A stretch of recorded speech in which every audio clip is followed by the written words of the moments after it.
అని మీడియా ద్వారా కోరుతున్నాను. ఇంకో మాట అన్నాడు,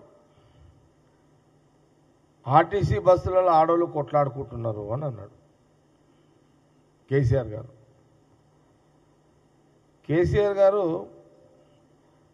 ఈరోజు కొట్లాడుకుంటున్నారు అని అంటే ఉచితంగా మహిళలు బస్సు ప్రయాణం చేస్తున్నట్టే కదా.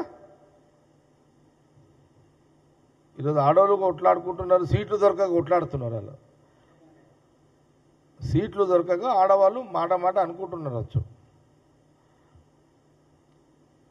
కానీ ఆ ఫ్రీ బస్సు ఆడవాళ్లకు మహిళలకు ఉచితంగా ప్రయాణం చేయడము ఆ రోజు రాహుల్ గాంధీ గారు చెప్పింది, ఈరోజు రేవంత్ రెడ్డి గారు చేయడము, మన ఆర్టీసీ మినిస్టరు పొన్నం ప్రభాకర్ గారు కొట్లాడుకున్నోళ్ళు అంటే సీటు దొరకక కొట్లాడుకునేటోళ్ళు అంటూ ఒక మాట అనొచ్చు మమ్మల్ని, కానీ సీట్ల మీద కూర్చుని పోయేటోళ్ళు అయితే శబాష్ రేవంత్ రెడ్డి, శబాష్ పొన్నం ప్రభాకర్ అయితే అంటున్నారు కదా. ఇప్పుడు ఒక సీట్లో ఇప్పుడు చూడండి, ఆర్టీసీ బస్సుల్లో అసలు ఆర్టీసీ మర్చిపోయే కాలం వచ్చింది కేసీఆర్ పుణ్యమాని. ఆర్టీసీ డిపార్ట్మెంటు ఆర్టీసీ బస్సులనే మర్చిపోయారు.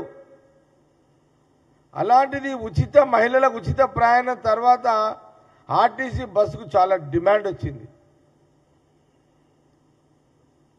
అసలు ఆర్టీసీ డిపార్ట్మెంట్ కనుమరుగైపోయే పరిస్థితికి కనుమరుగైపోయింది.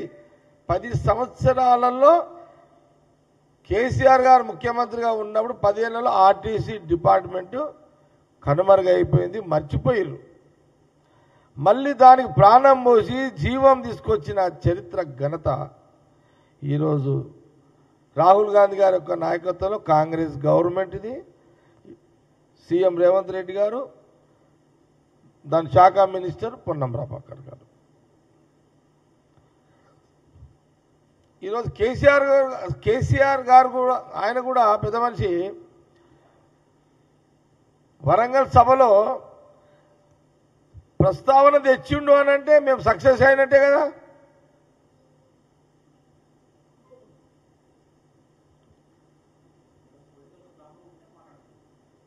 సక్సెస్ అయినట్టే కదా. కేసీఆర్ గారు ఫెయిల్ అయినట్టు ఒప్పుకున్నట్టే కదా.